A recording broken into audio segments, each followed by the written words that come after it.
তারা হয়তো এই হাদিস জানে না, আল্লাহ পাক ওদের কানের মধ্যে আমার এই হাদিসটা যেন পৌঁছে দেন, আমিন। নবী সাল্লাল্লাহু আলাইহি ওয়াসাল্লাম বলেছেন, আমি মেরাজের রাতে যখন গিয়েছি তখন এক শ্রেণীর মানুষকে দেখেছি, ওদেরকে শাস্তি দেওয়া হচ্ছে। কি শাস্তি? জাহান্নামীদের রক্ত এবং পুজ ওদেরকে খেতে দেওয়া হচ্ছে। জিবরাইল আলাইহিস সালামকে জিজ্ঞাসা করা হলো যে এরা কারা? তিনি বললেন, এরা আপনার উম্মতের সেই সব ব্যক্তি যারা মাদকদ্রব্য সেবন করত। আল্লাহ রাব্বুল আলামিন তার হাবিবের মাধ্যমে জানিয়েছেন, যখন কোনো মুসলিম মাদক সেবন করে বা কোনো ব্যক্তি মাদক সেবন করে তখন 40 দিন তার নামাজ কবুল হয় না। এরপর যদি সে তওবা করে তাহলে আল্লাহ পাক তার তওবা কবুল করবেন ইনশাআল্লাহ। যদি সে আবারও মাদক খায় তওবা করার পর, আবার 40 দিন তার নামাজ কবুল হবে না। যদি সে আবার তওবা করে আল্লাহ পাক আবার তাকে মাফ করে দিবেন।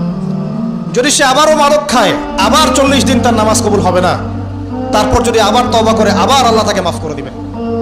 এরপরেও যদি সে আবার মাদকদ্রব্য সেবন করে, নবী সাল্লাল্লাহু আলাইহি ওয়াসাল্লাম বলছেন তাকে আল্লাহ রাব্বুল আলামিন পরকালে মৃত্যুর পরে তিনাতুল খাবাল পান করাবেন। তিনাতুল খাবাল।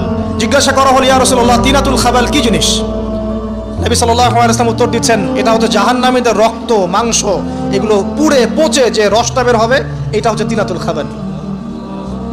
এই যে দুনিয়াতে যারা ওয়াইন খাচ্ছে, শ্যাম্পেইন, ওয়াইন, বিয়ার, তারপরে যে কি ভোদকা, হ্যাঁ, গাঁজা, হেরোইন, ফেন্সিডিল, ইয়াবা, একটা বিষয় শোনেন, কি কারণে আপনি সেখানে যাচ্ছেন? হতাশা, অথবা সঙ্গদোষ, অথবা পারিবারিক চাপ, অথবা যে গার্লফ্রেন্ড ছেড়ে চলে গেছে, এই তো বিষয়গুলো।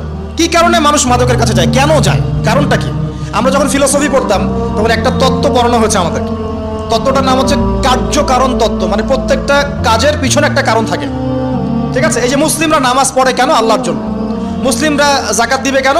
আল্লাহকে সন্তুষ্ট করার জন্য। মুসলিমরা প্রতিটা কাজ কেন করে? পরকালের স্বার্থে। পরকালের স্বার্থ নাই, আমি নাই। যে কাজে পরকালের স্বার্থ নাই সে কাজে মুসলিমরা নাই। তাই প্রতিটা কাজের পিছনে একটা কারণ থাকে। দেখবেন, কেন সে সুদ খাচ্ছে? তার পরিবারের স্বার্থে। কেন সে ঘুষ নিল? তার ছেলে মেয়ের উন্নয়নের জন্যে। কেন সে দুর্নীতি করছে? বিকজ সম্পত্তি অর্জন করে সে তার ভবিষ্যৎ প্রজন্মকে সিকিউর করতে চায়। কেন সে মাদক খেলো? ওই যে গার্লফ্রেন্ড ছেড়ে চলে গেছে তাই।